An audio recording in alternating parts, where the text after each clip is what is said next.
começando mais um Ed3, o seu podcast da Liga de Basquete Norte-Americana. Sejam todos muito bem-vindos a mais um episódio do meu, do seu, do nosso podcast de NBA. O Ed3 está no ar. Muito boa noite, Leozão. Muito boa noite, Mano Mixel. Vocês estão bem, meus queridos? Melhor agora, né? Melhor que John Collins, com certeza. Ai, hein? Bom, meus queridos, semaninha mais calma na nossa NBA. Temporada que a gente tava brincando aqui, eu e o Léo, antes do Mano Mixon entrar.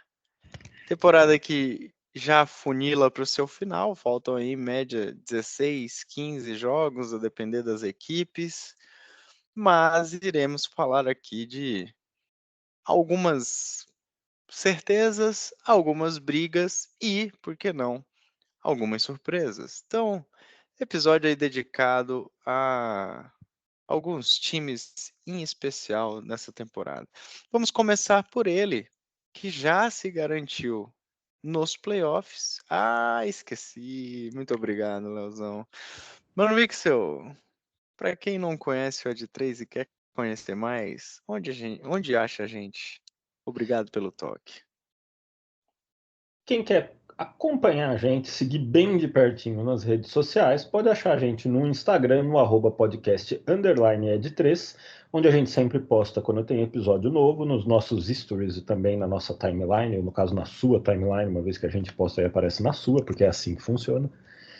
E também no Twitter, a.k.a., como gosta de falar Rafael Medeiros, X, no @podcasted3, sem o underline, onde a gente dá lá nossos pitaquinhos sobre o que está acontecendo no mundo da NBA.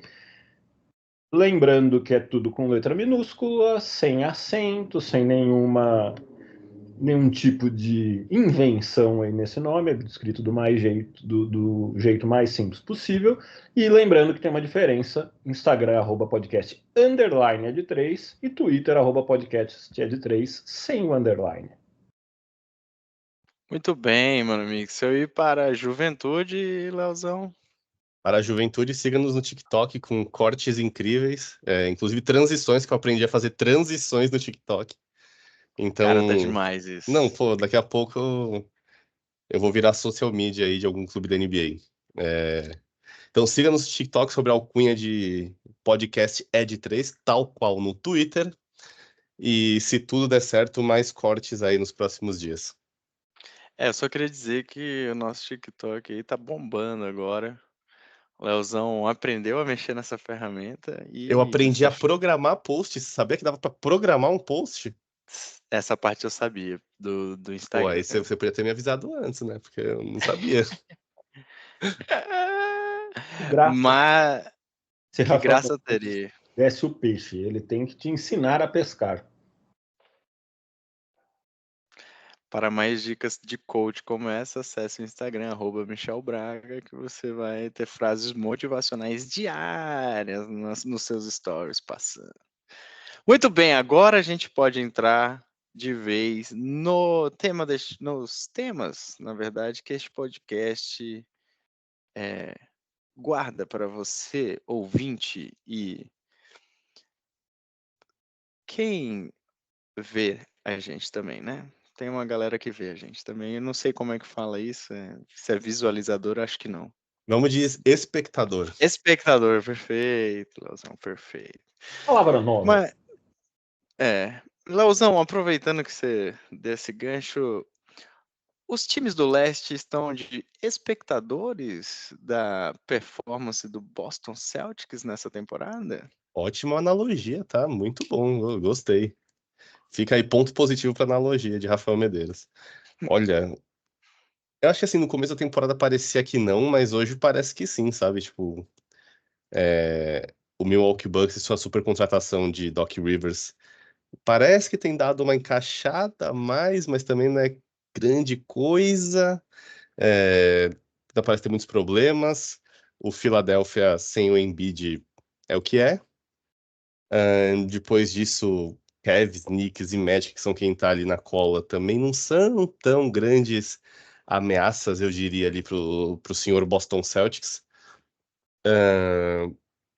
Então, assim, hoje eu acho que o leste é mero espectador e a gente tá meio que com favas contadas esperando quem que o Boston Celtics vai vencer na primeira, segunda, terceira rodada da Conferência Leste para chegar nas finais da NBA, que é o que importa de verdade. Apesar de tudo isso, como foi dito nos bastidores aqui por minha própria pessoa, eu não confio nessa desgraça desse time. É, Já Até comentei com. começou a polêmica. Não é Eu questão de nem polêmica, eu comentei com o pelo Rafa aqui, porque assim, no começo da temporada, eu fiz um episódio levemente exaltado acerca do senhor Minnesota Timberwolves, de como esse time era horrível. E aí eles, obviamente, ouviram esse episódio, e todo dia antes dos jogos eles tocam esse episódio lá no vestiário, e por isso eles são segundo colocados no Oeste. Todo mundo sabe disso, mas enfim.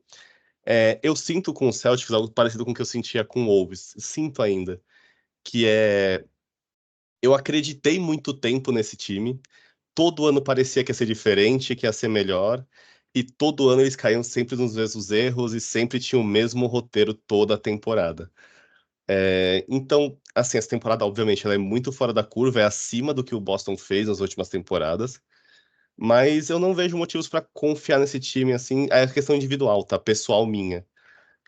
Tudo que eles jogaram mostra que é um time muito forte, que é, eu diria hoje, o principal candidato para chegar na final da NBA ali vindo do leste. Mas eu não consigo confiar efetivamente nesse time pelo que eles mostraram nos últimos anos. Apesar de ser um time reformulado, de ter peças novas, peças diferentes, etc., eu não consigo confiar. Então, assim, coração machucado demora mais para confiar de novo, sabe? Então, eu espero mais do Celtics nos playoffs, porque, assim, com todo respeito, mas atropelar o Hornets 4 vezes na temporada, ou sei lá quem, é meio que obrigação para um time que quer ser campeão da NBA. Então eu quero ver o que esse time faz em realmente situações de pressão, porque como é que esse time se comporta se, por exemplo, cair a desgraça do Miami Heat com a oitava colocação, sabe? Se eles verem o Jimmy Butler na frente deles, o Jason Tatum vai afinar de novo? Porque assim, parece que todo ano é a mesma coisa. O Heat vem mal, vem mal, vem mal, pega o Celtics, bagaça eles e passa de fase. Se, por exemplo, na segunda rodada cai contra o Sixers e o Embiid voltou. Entendeu? Tipo, é isso que me incomoda nesse time. Algumas das poucas derrotas foram em jogos apertados contra contenders. Parece que esse time, nesses jogos principalmente, você via um pouquinho de hesitação em alguns momentos desses jogadores. Então, esse é o ponto que me incomoda no Celtics. Eu quero ver como é que eles reagem em situações de pressão, em situações em que eles saem perdendo na série, em que eles perdem jogos, sei lá, relevantes de playoffs, etc. Óbvio, pode ser que eles atropelem todo mundo, acabem a temporada 16-0 e sejam campeões? Sim. Mas até lá, eu ainda fico com um pé atrás, apesar desse time estar sobrando assim absurdos na temporada.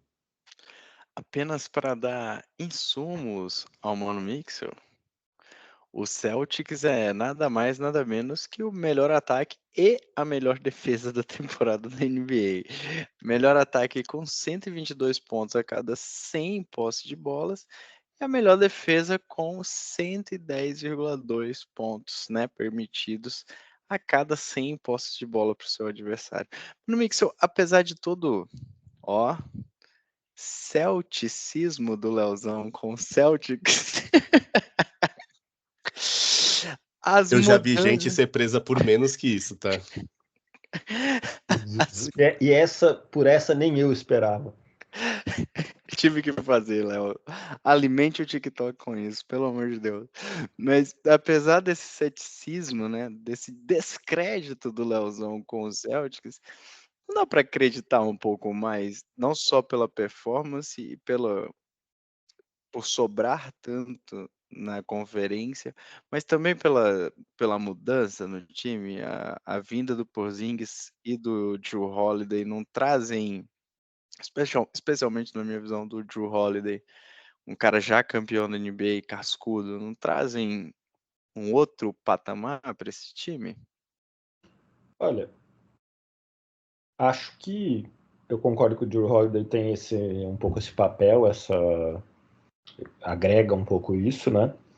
Apesar de, sendo bem sincero, eu acredito pouco no potencial de um jogador que já foi campeão uma vez mudar o mindset ou a forma como um time se comporta sozinho. O que eu acho que a gente tem para falar do Celtics, que o time já era muito bom ano passado, nos últimos anos. Sempre foi muito bom.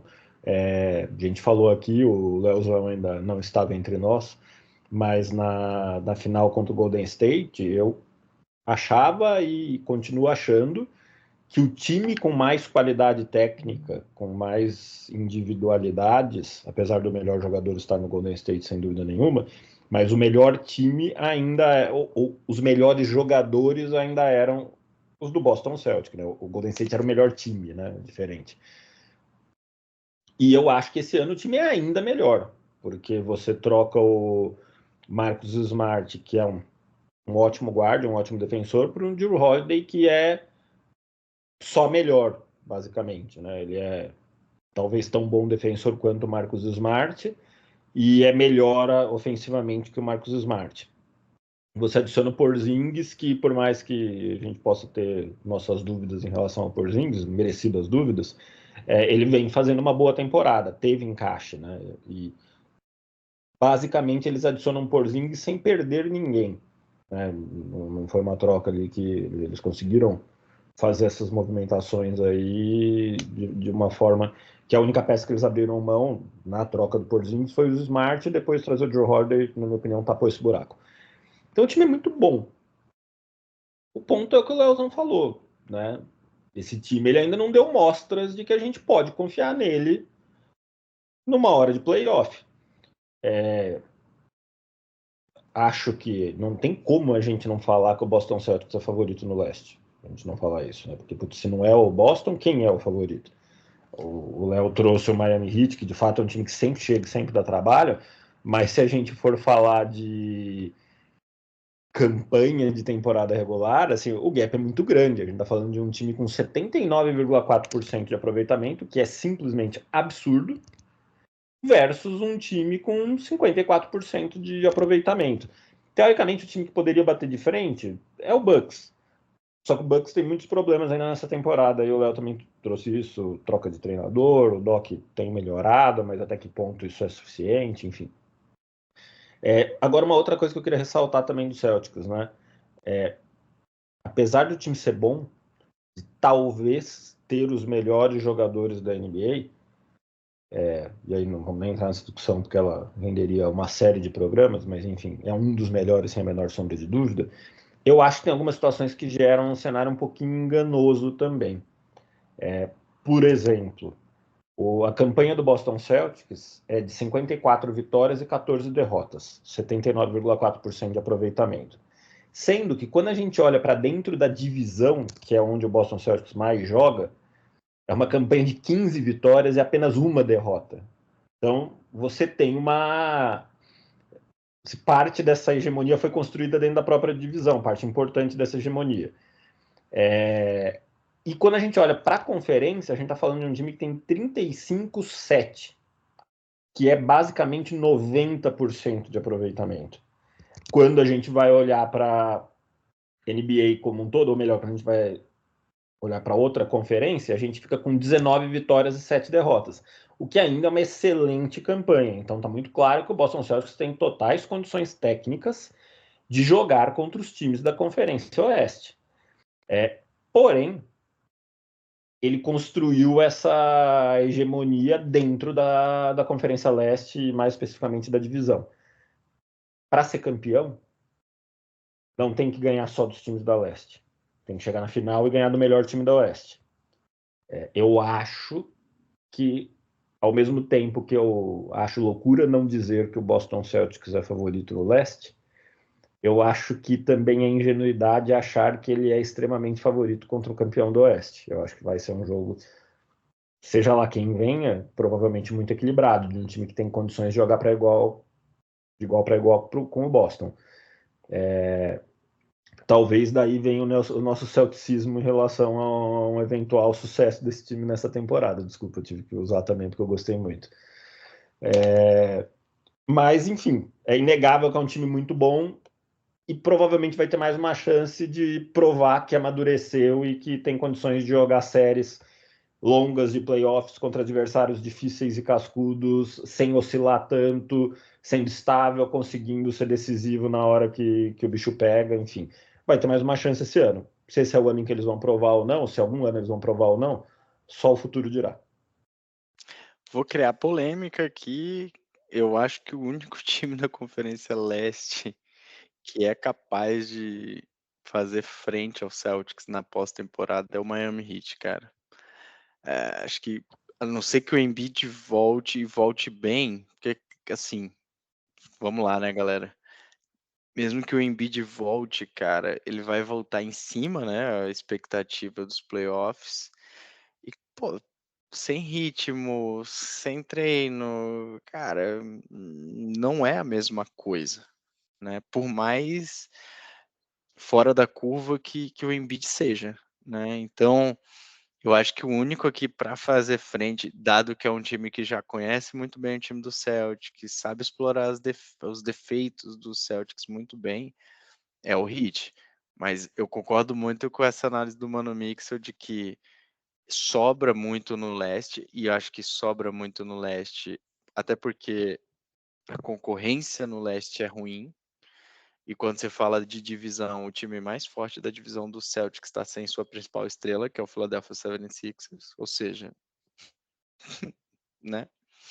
Então, é para sobrar mesmo, né? Agora, quando você leva o Celtics para a Conferência Oeste, por mais que em termos de percentual de campanha ele fosse líder da Conferência Oeste, você tem confrontos mais que podem ser mais complicados. Eu não sou tão céltico quanto vocês.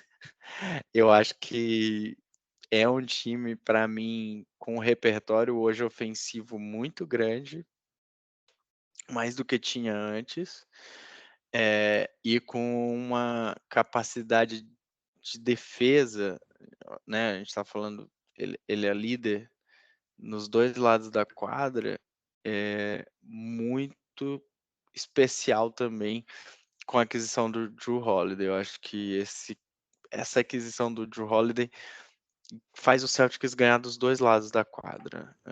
Um armador que pensa melhor o jogo, que acalma mais o jogo, que não vai dar arremessos precipitados como muitas vezes o Marcus Smart dava, e que ao mesmo tempo não só é tão bom defensor como o Marcus Smart, mas em momentos decisivos acho que ele já foi até melhor.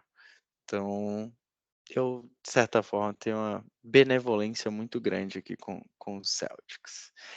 Mano Mixel, aproveitando, voltando para você e falamos dessa baixa concorrência da Conferência Leste, mas tem aí briga na Conferência Leste, sim. O negócio não tá essa pasmaceira toda, né?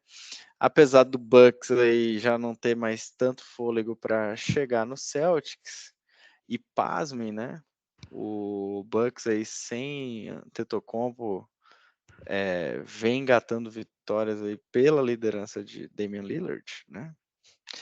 Mas temos uma briga boa acontecendo na Conferência Leste entre Knicks e Cavs, entre Knicks e Magic, desculpa, pela quarta colocação e aí última vaga para mando de quadra. No atual cenário, até pegar minha colinha aqui, né? O Knicks em quarto lugar, com 41 vitórias, 27 derrotas. E o Magic com 40 vitórias e 28 derrotas. O Knicks vindo de 4 vitórias seguidas, 6 vitórias nos últimos 10 jogos, enquanto que o Magic de 3 vitórias seguidas e 8 vitórias nos últimos 10 jogos.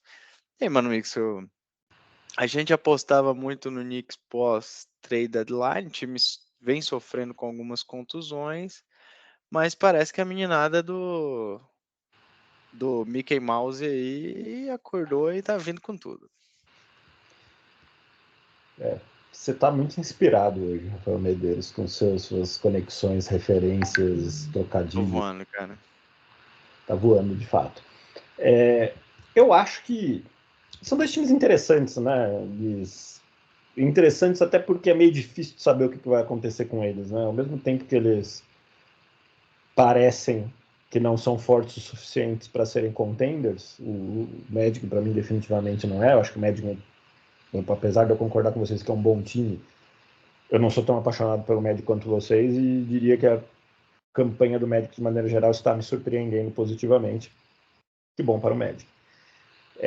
O Knicks já era meio que esperado que ele transitasse ali nessa posição, né? Não chega a ser uma grande surpresa.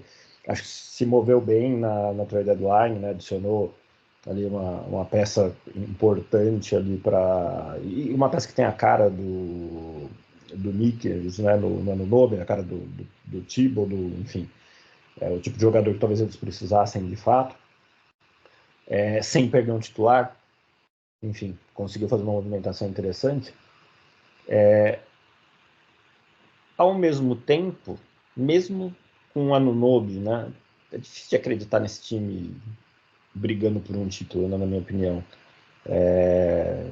Então, seria uma grande surpresa se esse time chegasse, olhando para a tabela como ele tá, né, como ela está, pensando numa eventual semifinal de conferência contra o Celtics. Seria talvez uma das pipocadas mais emblemáticas do Celtics não passar pelo Knicks, na minha opinião, apesar do Knicks ser um bom time. E o Magic, para mim, é um degrau abaixo ainda, né? Para mim, o Magic, o legal do Magic é assim, a evolução. Quando a gente olha o filme que o Magic está contando, não é um Oklahoma City Thunder que saiu da borda do play-in para estar liderando o Oeste, um Oeste fortíssimo, enfim. O KC é uma outra história. Mas é uma evolução muito grande de temporada para temporada, né? Um time que está amadurecendo muito, que tem ótimos jogadores. Então eu acho que é um time muito promissor para o futuro. Mas para mim o Magic é um time do amanhã ainda, né? Não é um time do hoje. Eu acho até a situação deles mais confortável do que a do Knicks, porque, como eu disse, é um time que está em evolução. Dá para esperar mais desse time com estes jogadores. E dá para esperar também que com mais uma pecinha aqui ou ali, esse time possa mudar definitivamente de patamar e virar um contender. Agora, o Knicks, me parece que o que a gente está vendo do Knicks é o melhor do Knicks, o que é bom, mas não é ótimo. Então o Knicks precisa ser um pouquinho mais criativo para tentar quebrar essa barreira e virar um contender. Mas são duas campanhas interessantes. Acho que uma eventual série de playoff entre os dois seria interessante de se assistir também. Acho que o Knicks seria favorito, mas seria interessante de se assistir também. E vamos ver que história que eles ainda vão contar pro resto da temporada. Mas, sim, para fechar, como eu disse, nenhum dos dois times me empolga incrivelmente. Meus preferidinhos, tanto do leste quanto do oeste, estão em outros lugares. Rapaz, a série Knicks e Magic, Leozão, tem tudo para ser aquela, assim, joguinho 77-75, né? Vai virar no intervalo 32-35, né? Coisa linda, assim. Duas defesas bem fortes. Só um pitaco no comentário e na análise do Mano Mix, eu reforço o meu ponto que com Thibodeau o teto do Knicks é baixo. Que Mas isso. vou deixar pro Leozão. Polêmica!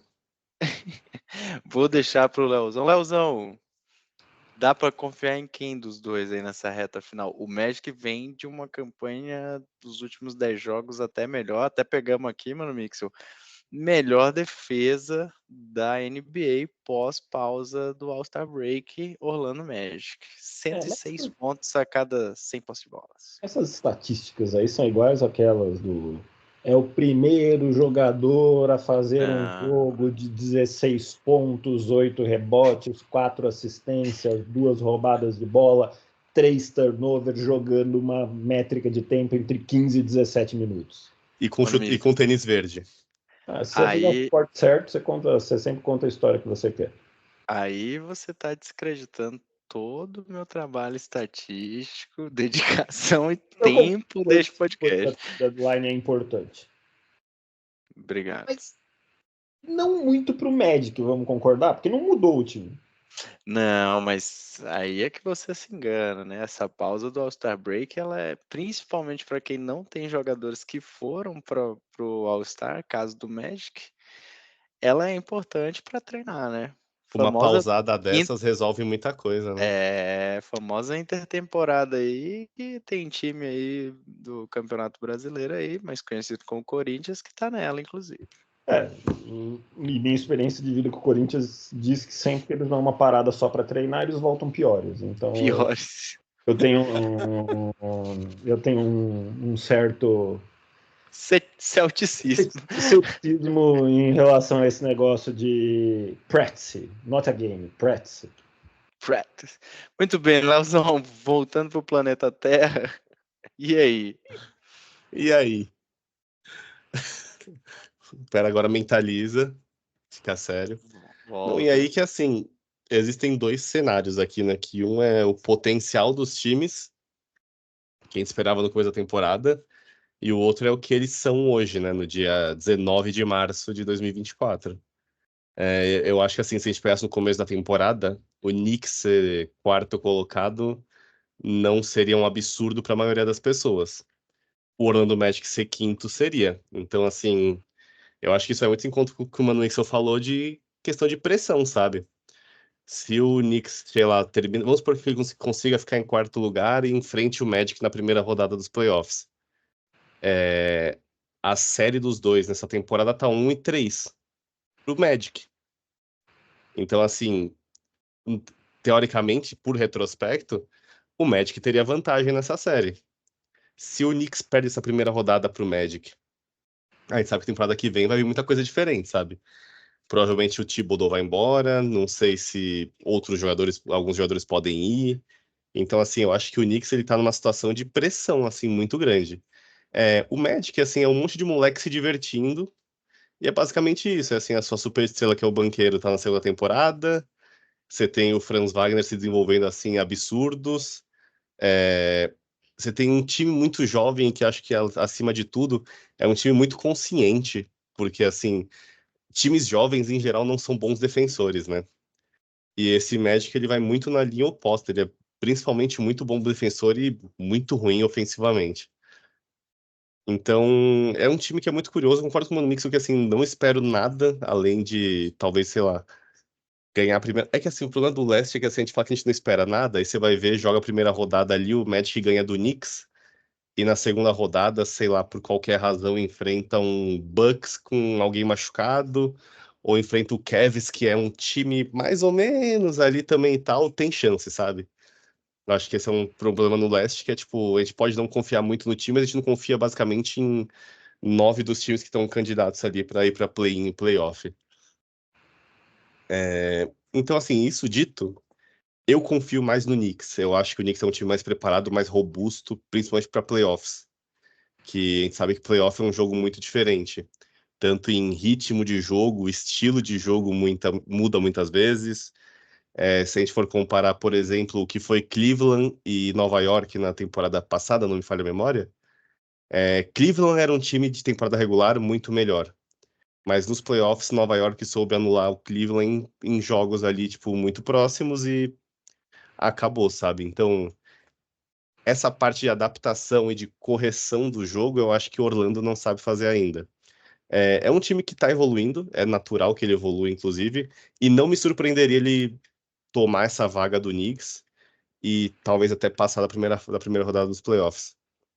Mas eu não confio muito para ir tão longe assim. A única coisa que eu espero de verdade é que esse time compita. É o que eu espero desse Magic. É um time que vai brigar, vai disputar, vai jogar os playoffs com toda certeza. E eu só não quero que seja um time que tome 4-0 com 20 pontos de vantagem em todos os jogos, sabe?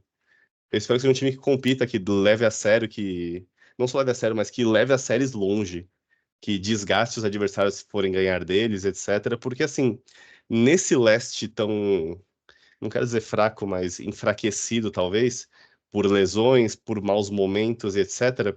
Você ter um time jovem, que nem a Orlando, que nem era a Cleveland na temporada passada, nessa temporada já é um time um pouco mais experiente, etc.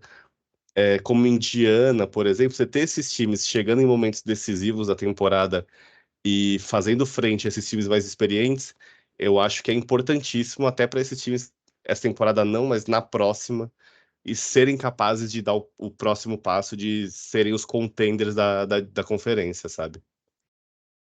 Boa, Leozão. Torcemos todos para que o Magic não seja o novo Atlanta Hawks, né? Então, A glória do esse Senhor. esse é o ponto de competitividade do Magic, acho que é importante.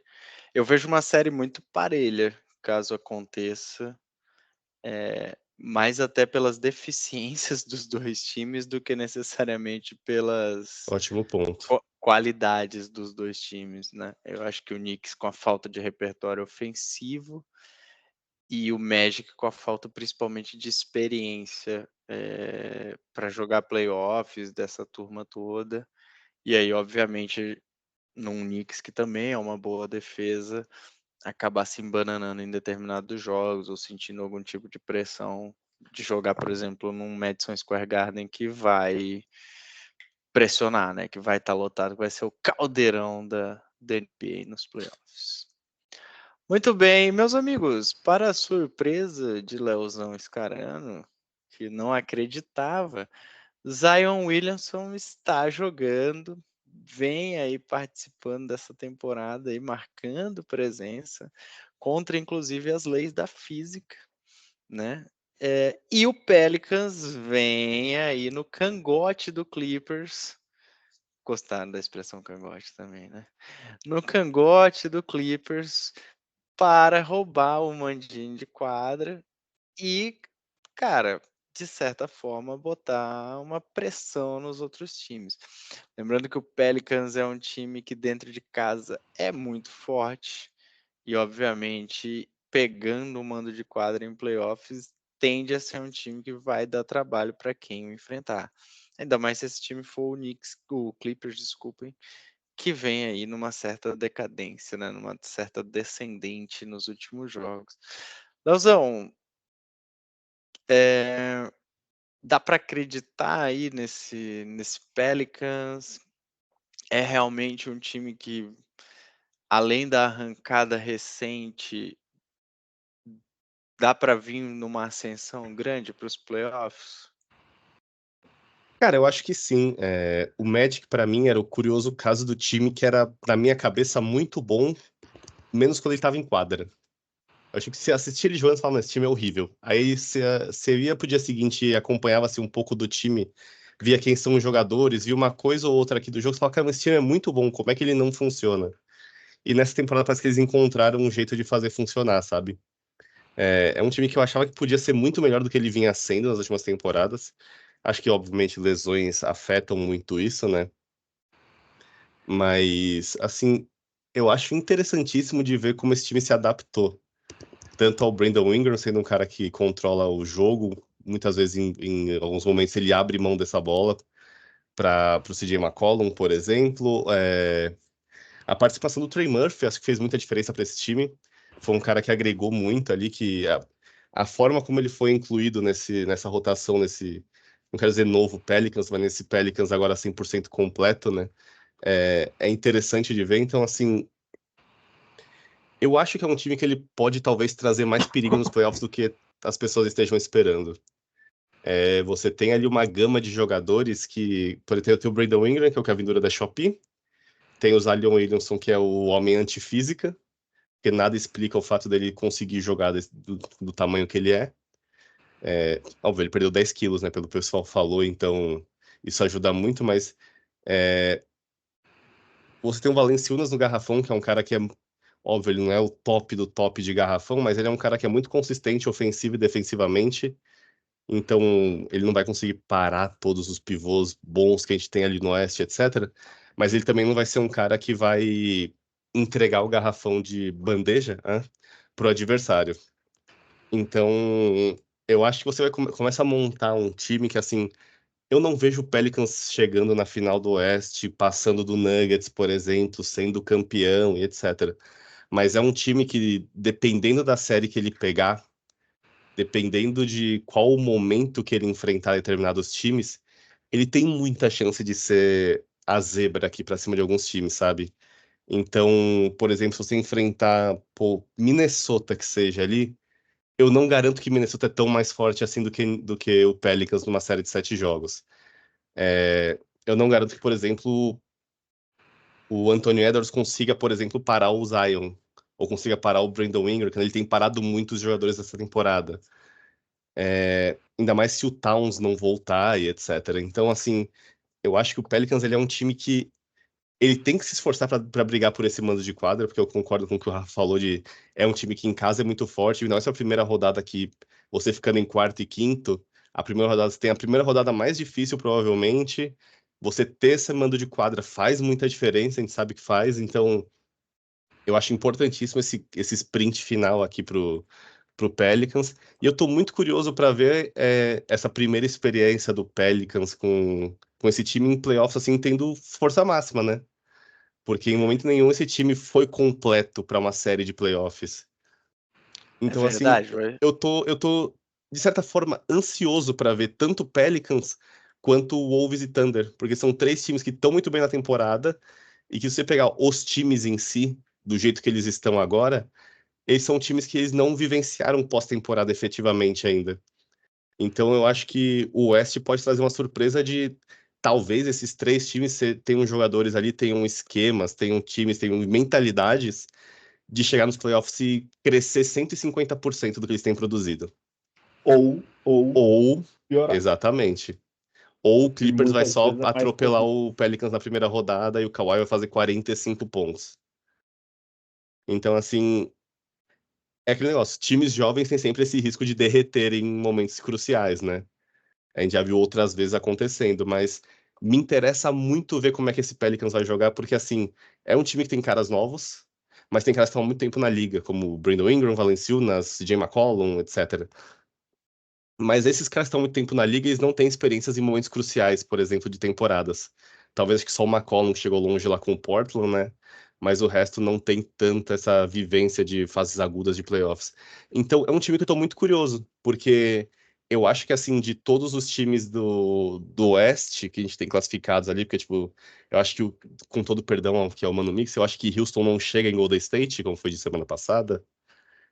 Desses 10 times, eu sinto assim que pelo menos ninguém leva New Orleans muito a sério. É um time que é bom ali e tal, mas se você fala, pô, ameaças ao topo da tabela, é sempre, pô, se o Lakers encaixa, não, se o Golden State vem bem, pô, se Phoenix acordar, ninguém nunca fala que o Pelicans pode fazer algo. E eu acho que o Pelicans talvez seja aquele time que, se pegar o time errado na hora errada, ele vai, tipo, ele derruba esses times bons, sabe? Então eu tô curioso pra ver o Pelicans nessa fase aguda.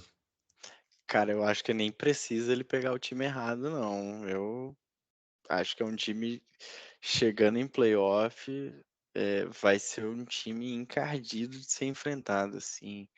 Eu não queria pegar o Pelicans de primeira rodada nem a pau. Assim, acho que é um time bem difícil de se enfrentar. Mas que time no Oeste você queria pegar na primeira rodada? Pensa bem. Não, isso é fato, mas, cara, como torcedor do Kings, eu toparia pegar um Mavericks. Eu Não, toparia mas aí tem que pegar um ser realista, né? Porque Suns. você tem que pensar, tipo, você tá em sexto, É, entendeu? tudo bem, Tipo, mas assim, vamos pensar para os outros, para todo mundo. não, eu acho que assim, eu acho que todos os times no Oeste olham pra alguém na tabela e falam, pô, se eu puder escolher alguém na primeira rodada, eu quero esse, Eu sabe? acho que todos eles têm meio que um Por matchup exemplo, ali. o Thunder fugiria com tudo, se ele pudesse escolher, ele tiraria o Lakers da disputa. Ele só se ferra com o Lakers. Mas por outro lado, ele falaria, pô, eu enfrentaria o Warriors. Eu me arriscaria ali, sabe? Tipo, eu acho que todo mundo vai ter, tirando o Denver, que Denver, o que vier pela frente, ele vai jogar e provavelmente vai atropelar. Eu acho que todo mundo tem aquele receiozinho, sabe? De, pô, se eu pegar esses 2, 3 times aqui, fudeu. E eu acho que o Suns, cara, e o próprio Kings são dois times que os outros olham como querendo pegar também. O Suns, pelo, né, ainda estar caminhando, cara, não se acertou. O Bradley Beal, pô, como eu já esperava, muito inconsistente. E, cara, e o Kings, que na minha opinião chegou no teto. Tem que reinventar muito para ter um playoff diferente, eu acho. Então, Mas, mano Mixel, voltando ao Pelicans, que é o objetivo aqui desta discussão, além dos nomes já citados pelo Leozão, né, temos ainda algumas peças importantes, como, por exemplo, Herb Jones, que é um ótimo defensor, um ótimo jogador dos dois lados da quadra, o Trey Murphy, que o Léo falou, o próprio José Alvarado, nosso amigo roubador de bolas. Ou seja, o que eu quero dizer? Além de um time titular muito forte, e acho muito mérito do Willie Green de saber como usar esses, principalmente os três, Ingram, McCollum e Zion, principalmente no ataque, para que nenhum bata a cabeça um com o outro, ainda é um time profundo. Então, e profundidade a gente sabe que numa pós-temporada é importante, né?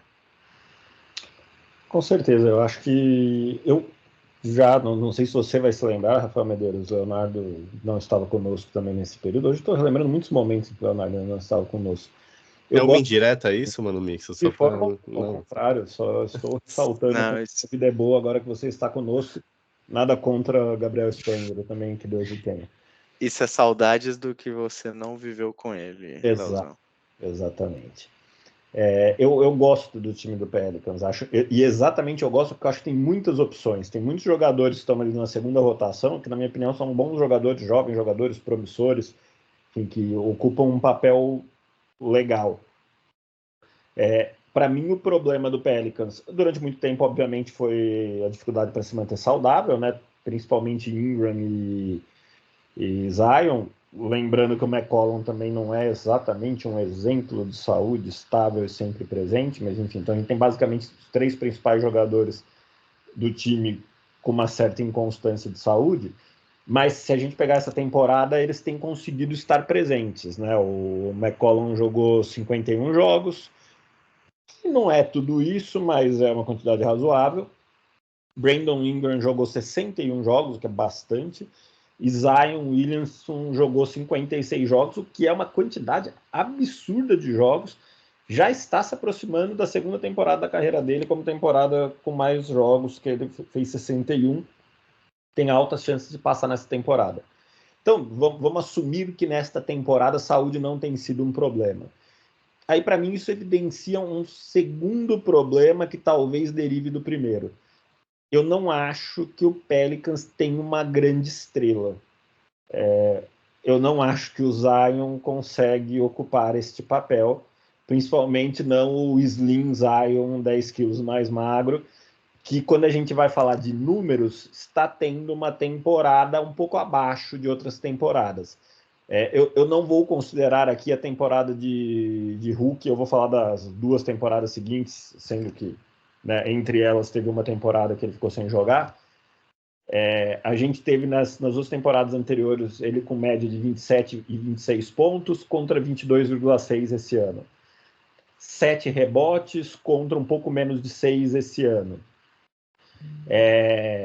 Jogando um pouco menos de minutos, talvez denotando ali um pouco de cuidado mesmo com a parte física, ali de 33 para 30, é pouco, mas é uma diferença ali que existe. Né? E eu acho que isso tudo deriva de cuidados com a parte física para tornar possível ele estar presente no jogo. Ele mudou o físico dele porque ele não conseguia jogar basquete, porque talvez seja próximo de impossível jogar basquete sem se lesionar, fazendo o que ele faz com 210 quilos, porque ele salta, ele é explosivo, enfim, isso tem muito impacto, né? Lembrando, 210 quilos. 210 quilos? Agora talvez eu esteja falando uma besteira. Pera, ele tem 2,10 m, eu não tenho... Cara, eu acho que 200 quilos é um pouco a mais. Assim. Não. Agora eu fui bastante longe. Ele está com 129, pelo que estava listado aqui. Deve estar 140, vamos colocar. Perto de 140. Não sei de onde eu tirei 210. Enfim, a gente tá falando de 140 quilos para um cara de 1,98 m de altura, que é essa altura do Zion. É muito, né? E isso dificulta ele conseguir se manter saudável. E aí, um pouco por conta disso, eu acredito que eles mudaram o físico dele para essa temporada, o que faz com que ele tenha conseguido ter mais longevidade na temporada, porém, ele não tem conseguido ser, na minha opinião, um jogador tão impactante quanto ele pode ser.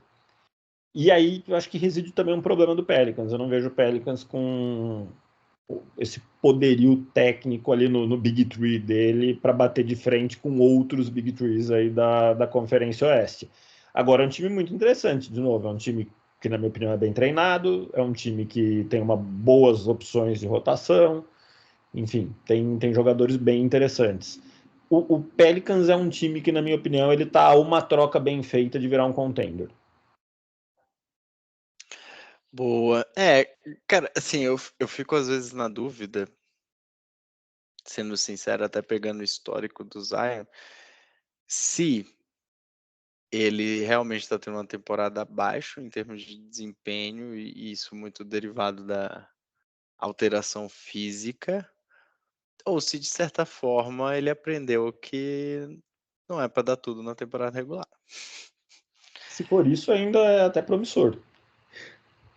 Porque aí, se for isso, eu acho que a gente vai ter mais noção disso nos playoffs, o teto desse time é alto.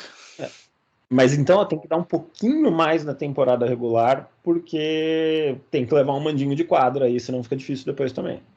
E aí pode ser o que o Pelicans está fazendo agora, né? Esse sprint final de temporada meio que embalando para poder chegar nos playoffs mais conciso. Acho que é um time, na minha visão, muito equilibrado, assim, cara. Tava até olhando os números aqui, acho que é a 9ª melhor defesa e o 6º melhor ataque da temporada. É Então, o oposto. é o contrário, né? É. Então, é um time muito equilibrado, cara. É característica desse time ser uma defesa forte, geralmente. Nunca foi. Por mais que esses jogadores sejam muito bons ofensivamente, os três principalmente, e por mais que eu ache o Valanciunas ainda que ele poderia ser um protetor de garrafão melhor, esse time sempre foi uma defesa muito chata, especialmente uma defesa de perímetro muito chata. Então, eu não gostaria nem um pouco de pegar o Pelicans numa série de playoffs. Acho que ainda, como eu falei, tem teto para esse time. E, cara, se for mesmo um confronto Clippers e Pelicans, eu não vejo favorito. Eu acho que é um duelo super, hiper, mega equilibrado e que o mando de quadra vai fazer muita diferença, mas muita diferença mesmo. É que eu acho só que nesse confronto talvez seja um dos piores confrontos pro Pelicans. Porque o Clippers não é o time que roda tanta bola, que tenta procurar espaços. Que são as grandes qualidades da defesa do Pelicans é a pressão que eles fazem com si mesmo no perímetro. É um dos times que mais desvia passe, é um dos times que mais contesta arremesso de três, etc. O Clippers é um time que vai jogar mais no isolation, mais no... Exatamente. Então é um time que vai Concordo. depender muito de infiltração, que vai jogar muito no poste, etc. Então talvez seja um dos piores confrontos que o Pelicans podia ter. Perfeito. Muito bem, meus amigos, rumando para o fim. Algum destaque final, Mano Mixel? Acho que tivemos uma noite de enterradas espetaculares aí, né?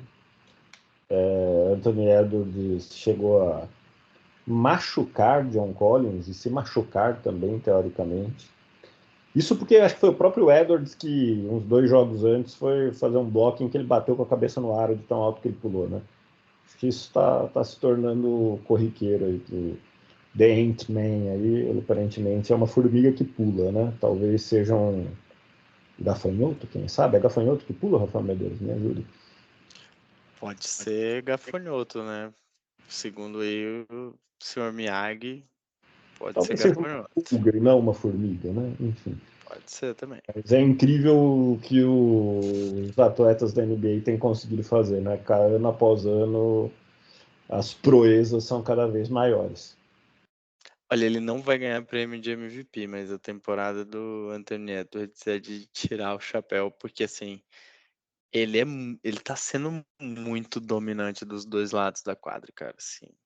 Isso é de se destacar. Leozão, destaque final? Na onda do Mano Mixel, eu vou também nas super jogadas que tivemos, mas não só ontem, na semana, né?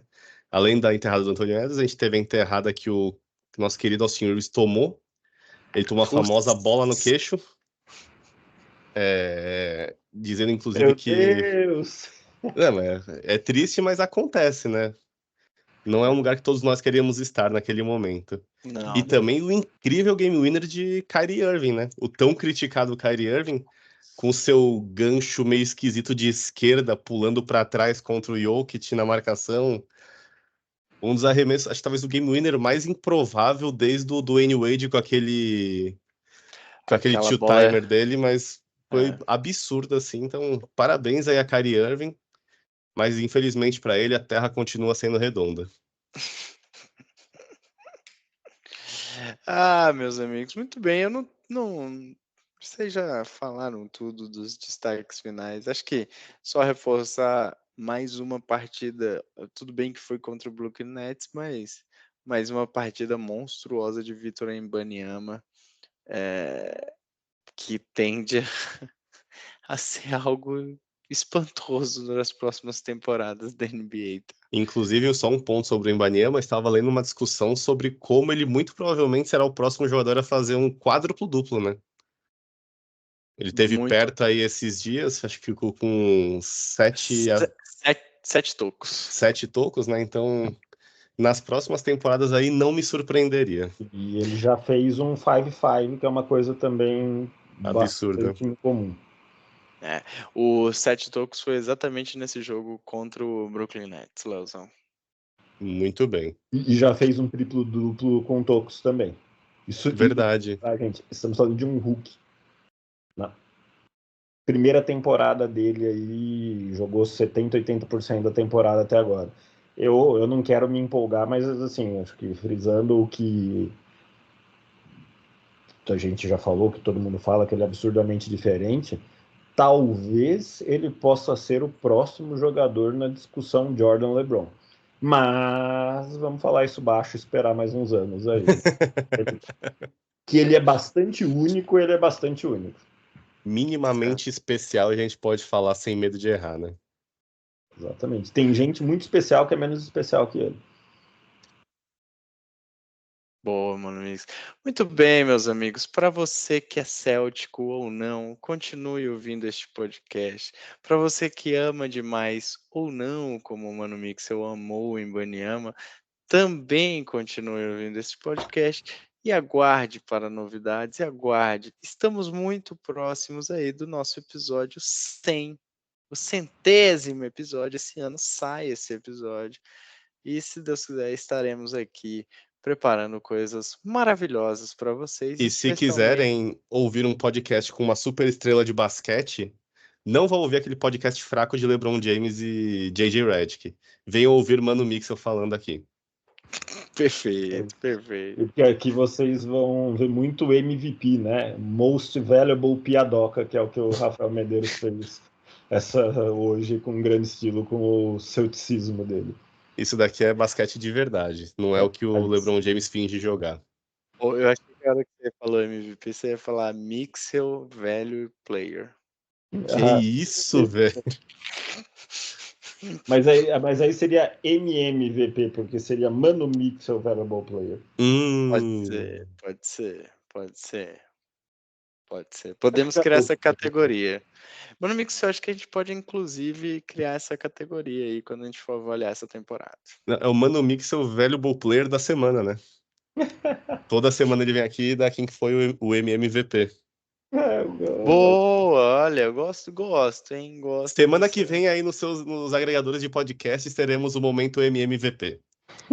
MMVP e no TikTok também. No TikTok também. E agora que o Leozão aprendeu, cara, tá uma máquina. Agora ninguém Meus me amigos, segura.